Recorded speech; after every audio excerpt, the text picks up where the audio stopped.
Masturbation ஆண்கள்கிட்ட மட்டும் இல்ல, சுயன்பம் காண்பது இன்றைய காலத்துல அதிகமா பெண்களிடத்திலேயும் காணப்படுது.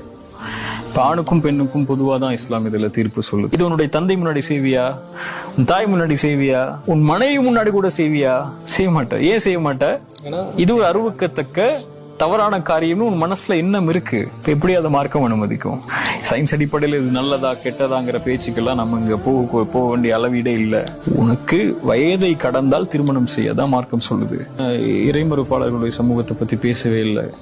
இறை நம்பிக்கை கொண்டு இது போன்ற செயல்பாடுகளை பெரிய பாவம் என்று கருதக்கூடிய, சபிக்கப்படக்கூடிய, அழிக்கப்படக்கூடிய, இறைவனுடைய பார்வையிலிருந்து தூரமாக்கக்கூடிய, சொர்க்கத்தை அவனிடத்திலிருந்து தூரமாக்கக்கூடிய காரியம்னு நம்பக்கூடிய ஒரு முஸ்லிம் சமூகத்தின் மத்தியில ஒரு ஆணும் ஆணும் திருமணம் செய்யறதோ, ஒரு பெண்ணும் பெண்ணும் திருமணம் செய்யறதோ, அது வெளிப்படையா பகிரங்கமா வந்து நான் எங்களுடைய சுதந்திரம், எங்களுடைய உரிமைன்னு சொல்லக்கூடிய அளவுக்கு உள்ள காட்சிகளோ இன்னைக்கு அதிகமாகிறத